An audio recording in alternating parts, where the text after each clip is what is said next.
Salut tout le monde, on est parti aujourd'hui pour le 1429e épisode de l'After Zap Image. On va débuter les amis avec le programme de la 10e journée de Ligue 2 qui démarre cet après-midi à 15 heures avec quasiment un derby entre l'AS Saint-Etienne et Grenoble. Ensuite à 19 heures on aura aussi par exemple un derby normand entre Caen et Quevilly-Rouen, la réception du Havre pour le DFCO, le déplacement du Paris FC du côté de Nîmes, Sochaux sera aussi du côté de Valenciennes et on terminera lundi avec le déplacement des Girondins de Bordeaux du côté de Laval. Vous pouvez faire un petit arrêt sur image aussi pour découvrir un petit peu les grosses affiches de ce week-end pour le retour des championnats avec notamment 13h30 cet après-midi le derby nord-londonien entre Arsenal et Tottenham. On aura aussi l'Inter face à la Roma, le FC Séville face à l'Atlético, le Barça en déplacement du côté de Majorque, le PSG face à Nice, City face à United demain, le Beşiktaş face au Fenerbahçe et le Real Madrid face à Osasuna. On enchaîne les amis avec cette fois-ci le programme de la 9e journée de Ligue 1 qui s'est ouverte hier soir du côté du stade Raymond Kopa. On va en parler dans quelques instants. Aujourd'hui deux matchs, 17h Strasbourg-Rennes, 21h le PSG face à l'OGC Nice. Demain on peut noter notamment le match entre Monaco et Nantes, deux Européens. Et puis belle affiche à 20h45 du côté de Bollaert. Le Racing Club de Lens recevra l'Olympique Lyonnais. On démarre donc les amis du côté d'Angers où le SCO hier a été lourdement battu 3-0 par l'Olympique de Marseille. Les buteurs marseillais Jonathan Klaus, Luis Suarez et Gerson qui a donc répondu à l'appel de son entraîneur qui, on en parlait hier, lui demandait plus sur le terrain. Et bien le match de Gerson hier il a été hyper satisfaisant, match globalement maîtrisé par l'Olympique de Marseille, même s'il est vrai que sur la première mi-temps on pensait que les Angevins étaient en mesure d'embêter un petit peu plus les Phocéens, mais il est vrai qu'au fur et à mesure de la rencontre, la supériorité de l'OM a été de plus en plus implacable, tout simplement sur cette rencontre. Le SCO a fait illusion pendant une trentaine de minutes et puis après l'OM a été supérieur globalement dans tous les domaines dans cette rencontre. Une petite stat sur le début de saison des Phocéens. Marseille totalise 23 points après 9 matchs de Ligue 1 cette saison. C'est le plus haut total à ce stade dans l'élite depuis 1990-1991. Le début de saison est quasi parfait pour l'OM. Regardez, depuis le début de saison, c'est incroyable pour les Phocéens. Seulement deux petits matchs nuls face à Rennes et face à Brest. Et sinon, le bilan est rempli de victoires pour l'OM d'Igor Tudor. On continue les amis aussi avec l'une des caractéristiques et l'une des forces de l'Olympique de Marseille en ce début de saison. Seulement 5 buts encaissés par les Phocéens après 9 journées. C'est évidemment très très positif.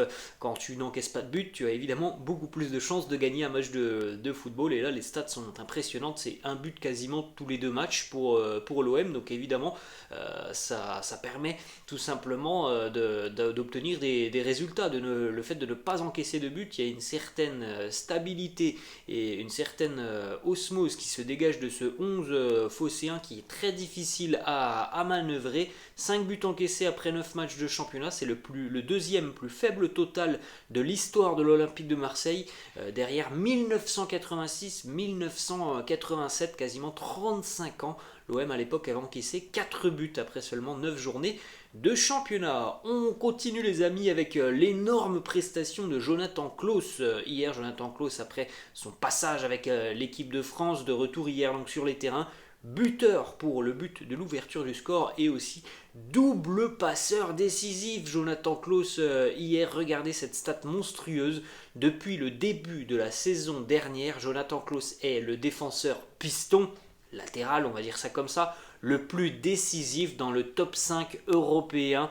19 fois décisif, 6 buts et 13 passes D pour le latéral de l'Olympique de Marseille. Personne ne fait mieux dans les 5 grands championnats européens depuis 1 an et demi. Ensuite, on continue les amis avec une petite information aussi qui concerne Bamba Dieng. On en avait parlé hier, Bamba Dieng était de retour dans le groupe de l'Olympique de Marseille. Il a même eu un petit peu de temps de jeu. Hier, Bamba Dieng, il est entré en cours de jeu en seconde mi-temps. Il a remplacé Luis Suarez. C'est déjà une bonne nouvelle pour Bamba, tout simplement, d'être présent sur le terrain après toutes les difficultés qu'il y a eu lors de la pré-saison et lors de ce début de saison. On continue les amis avec des déclats d'Igor Tudor, l'entraîneur de l'OM qui a été très satisfait de ce qu'il a vu sur le terrain. Il nous dit la première période, Angers qui était à domicile avait un esprit combatif, était une équipe qui luttait en seconde mi-temps, c'est nous qui avons principalement joué, nos adversaires ont baissé en intensité physique et nous on a continué. J'ai beaucoup aimé notre envie de gagner, c'est toujours positif d'avoir ce genre de résultat après la trêve où c'est toujours un peu dangereux. Il nous parle aussi de Jonathan Klaus, il nous dit il est incroyable mais je le savais dès la première séance. C'est quelqu'un qui s'entraîne très bien, c'est un plaisir d'être son entraîneur. Il a aussi eu un petit mot sur le fait qu'Alexis Sanchez ait été tout simplement reposé hier, peut-être avant de préparer aussi le match de Ligue des Champions. Il nous dit oui, Alexis était présent avec la sélection chilienne, donc ça a été bénéfique certainement pour lui d'être sur le banc hier, et Alexis devait être titulaire je pense la semaine prochaine face au Sporting en Ligue des Champions. On peut le dire d'ailleurs, le Sporting s'est imposé hier, futur adversaire de l'OM. Dans quelques jours, les Lisboètes se sont imposés 3-1 face à Gil Vicente. On continue les amis du côté du Paris Saint-Germain. Déjà premièrement une petite information du côté de la séance d'entraînement de la veille. Léo Messi et Kylian Mbappé étaient de retour à l'entraînement collectif hier, on peut le voir notamment sur ces photos. Autre information maintenant du côté du Paris Saint-Germain, selon les informations de RMC, Christophe Galtier a l'intention de faire souffler Kylian Mbappé cet après-midi. Mbappé devrait être sur le banc, enfin cet après-midi, ce soir face à l'OGC Nice. Mbappé devrait être donc sur le banc parce qu'il n'a pas été ménagé pendant cette trêve internationale. Donc Mbappé sur le banc, ce qui pourrait donner du temps de jeu à Hugo Ekitike qui pourrait donc être titulaire pour la première fois de la saison. On suivra donc la compo de Galtier dans le courant de la soirée. Petite information aussi, Renato Sanchez est dans le groupe pour affronter l'OGC Nice cet après-midi. En revanche, Marco Verratti lui n'est pas dans le groupe. On continue les amis du côté de l'Espagne, on va à Barcelone, le Barça en déplacement ce soir du côté de Majorque. Vous faites un petit arrêt sur image les amis pour découvrir le groupe catalan pour ce déplacement du côté de Majorque. Évidemment il y a pas mal d'absents. Côté catalan on en a parlé pendant ces 2 semaines de trêve internationale, beaucoup de joueurs ont été touchés et ont été victimes de pépins avec leur sélection, les plus graves étant ceux de Araujo et de Jules Koundé, mais on a aussi par exemple Memphis ou encore Frenkie de Jong. Ensuite, on continue les amis avec une petite déclat hier en conf de presse de Xavi, l'entraîneur du Barça, sur Ousmane Dembélé. Il nous dit Ousmane va très très bien, il est en pleine forme. Alors on a entendu peut-être que Ousmane était un petit peu moins bien après son passage du côté de l'équipe de France, qu'il avait peut-être été un petit peu touché. Visiblement, c'est pas du tout le cas. Ousmane devrait même être titulaire ce soir face à Majorque. Une information aussi du quotidien Mundo Deportivo qui nous annonce que Joan Laporta souhaite déjà prolonger le contrat de Dembélé, contrat qui expire en 2024. Donc 2024 évidemment les amis, ça veut dire que dans un an au mercato d'été 2023 il y aura certainement un nouveau feuilleton Ousmane Dembélé s'il n'a pas prolongé entre temps, puisque sinon il quittera le club librement en 2024. Donc ça veut dire qu'en 2023 le Barça, s'il n'y a pas de prolongation, essaiera certainement de s'en séparer pour obtenir un joli prix d'Ousmane Dembélé. Mais bon, entre temps peut-être que Ousmane voudra continuer aussi l'aventure avec le Barça. Ensuite, une petite déclat hier de Xavi en conférence de presse. Il a déjà été interrogé sur le Classico qui approche dans 2 semaines, les amis. Classico entre le Real et le Barça. Il y a pourtant déjà 4 matchs entre le match de Majorque ce soir et le Classico. Il a déjà des questions sur le Classico. Comment vous allez faire pour arrêter Vinicius lors du Classico? Xavi qui nous dit voilà, il reste encore du temps avant ce match et on doit aussi voir quels seront les joueurs qui seront présents et de retour avec nous. On continue les amis avec une déclaration de Javier Aguirre, le coach de Majorque, qui nous dit le Barça a fait beaucoup de progrès dans le secteur défensif, il est très difficile de jouer contre eux. Avant tu pouvais t'attendre à ce qu'ils fassent une erreur ou deux et que tu puisses en bénéficier offensivement, notamment sur certaines contre-attaques.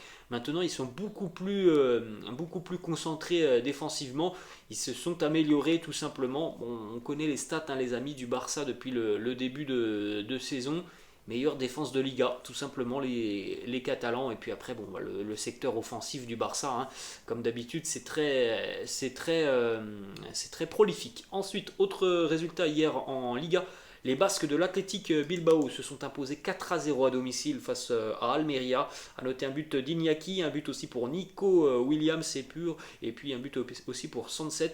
Petite information, à la 10e, le but d'Iñaki Williams sur une passe décisive de son frère Nico. Et à la 62e, c'est Nico qui a rendu, c'est Iñaki qui a rendu l'appareil à Nico.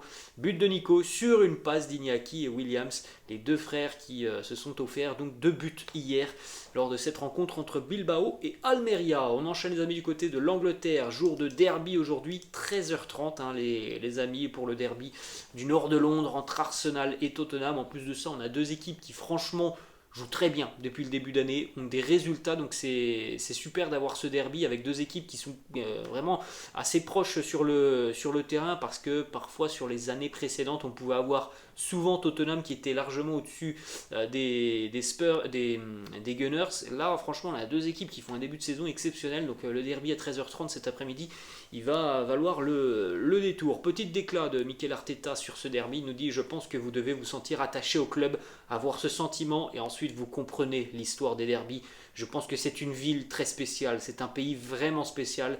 Les fans sont ici très passionnés.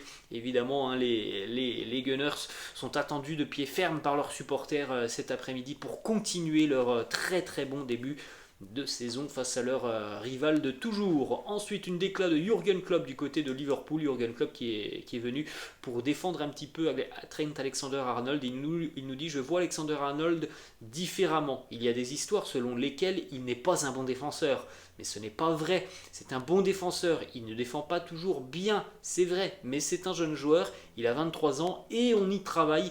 Alors il est évident que pour Trent Alexander-Arnold, on a quelqu'un qui doit encore beaucoup progresser dans le secteur défensif, même si ses qualités offensives restent assez dingues et phénoménales, mais il est évident que pour un latéral, il doit énormément progresser dans le secteur défensif. Le premier job d'un latéral, c'est tout de même de défendre, qu'il fasse des passes décisives, qu'il soit omniprésent offensivement.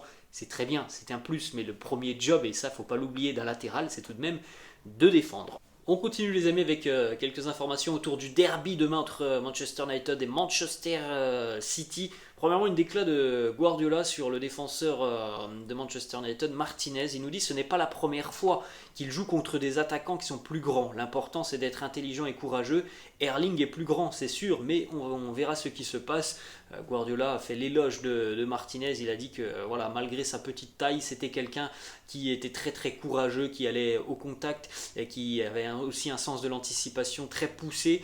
Et les amis, il y a déjà eu une confrontation entre Martinez et Haaland lors d'un match lors d'une double confrontation même entre l'Ajax et le Borussia Dortmund en Ligue des Champions, et ça avait tourné d'ailleurs à l'avantage plutôt de Martinez. Donc certes c'est quelqu'un qui est petit, Lisandro Martinez, mais il a une telle combativité, une telle explosivité qu'il peut en général compenser sa petite taille. Après voilà, c'est sûr que dans les duels aériens c'est autre chose. On continue les amis avec les stats d'Erling Haaland sur ses 7 premiers matchs de PL. Vous faites un petit arrêt sur image les amis, ce sont des stats très intéressantes. Vous avez le nombre de ballons touchés, le nombre de tirs cadrés et au final le nombre de buts pour Erling Haaland. C'est monstrueux. Regardez par exemple contre Crystal Palace et Nottingham Forest sur la rencontre, 3 tirs cadrés pour Haaland sur les 2 matchs. Les 3 terminent au fond. C'est des stats d'un pur numéro 9 tout simplement. Ensuite, petite déclat d'Erling Haaland sur le choix de Manchester City. Il nous dit: c'est le meilleur projet sportif au monde en ce moment. C'est là que je pense que je ferai de mon mieux. Autre petite information, Guardiola est revenu aussi sur le fait hier que Erling Haaland avait amené avec lui l'un des kinés de Manchester City lors de son rassemblement en sélection nationale. Il nous dit: ce n'est pas bizarre, quand il y a des tournois internationaux, beaucoup de kinés partent avec des joueurs. J'ai toujours dit au club, le département le plus important, ce sont les kinés. Voilà, il l'a accompagné avec la sélection norvégienne, parce que certainement les deux hommes s'entendent bien et parce qu'Erling doit être content aussi du travail du kiné de Manchester City. Ensuite, direction cette fois-ci Manchester United, petite récompense très sympa pour Eric Ten Hag et Marcus Rashford qui ont été élus respectivement entraîneur du mois et joueur du mois de Première Ligue. On continue avec une petite information qui concerne Harry Maguire, en plein cœur de la tourmente, le défenseur anglais. Harry Maguire est forfait pour la rencontre face à City ce week-end. Direction l'Allemagne, les amis. Le Bayern Munich était de retour sur les terrains hier. Les Bavarois n'ont pas fait de détails face au Bayer Leverkusen, 4-0 pour les hommes de Julian Nagelsmann. Leroy Sané, Jamal Musiala, Sadio Mané et Thomas Müller en fin de match sur une énorme erreur de Radecki, le portier du Bayer Leverkusen.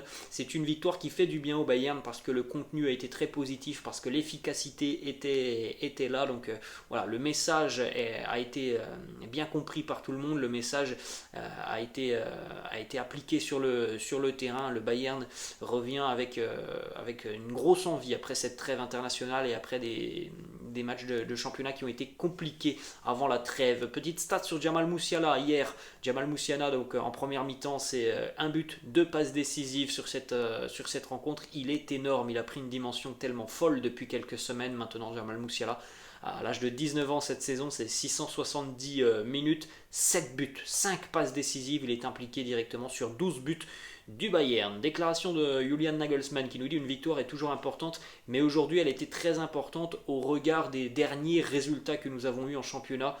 Et il y a eu beaucoup de choses qui ont été écrites, notamment par rapport à la relation entre l'entraîneur, le staff et l'équipe. Mais vous pouvez toujours avoir un bon feeling ou alors quelque chose de mauvais par rapport au fait que les joueurs vous respectent ou non. Tout le monde ne peut pas m'aimer. En tout cas, moi, ce que j'ai vu aujourd'hui, j'en suis très très satisfait. Voilà, les mots de Nagelsmann. Voilà, le match du Bayern a été très convaincant hier face à Leverkusen. Déclat de Nagelsmann qui nous dit aussi Upamecano et De Ligt ont très bien défendu aujourd'hui. Nous n'avons concédé qu'une seule grosse occasion. Quand je vois les gars célébrer des actions défensives, c'est cool. Ces actions sont presque plus importantes pour moi que des buts. Donc on souligne 4 buts marqués hier et aussi un clean sheet pour le Bayern. Autre information les amis, en Allemagne, un club de Première Ligue était prêt à débourser 100 millions d'euros cet été pour Nkunku. On n'a pas l'identité du club. Actuellement l'avantage est aux Blues de Chelsea, même si Liverpool et le Real Madrid continuent de suivre le français. Direction l'Italie les amis, avec 3 petites informations. Déjà premièrement, Olivier Giroud vient d'être élu joueur du mois de septembre en Serie A. On poursuit du côté du Napoli où cette fois-ci on a le joueur du mois d'août qui pose avec son trophée Krzysztof Kvaratskhelia, la jeune pépite géorgienne du Napoli. D'ailleurs petite information du côté du Napoli, c'est pas la première fois je crois que les Napolitains sortent un maillot spécial Halloween. Donc là vous pouvez faire un petit arrêt sur image avec pas mal de chauves-souris sur le maillot du Napoli. Et on termine les amis avec une information qui concerne l'équipe de France. C'est désormais officiel, Boubacar Kamara ne participera pas au mondial.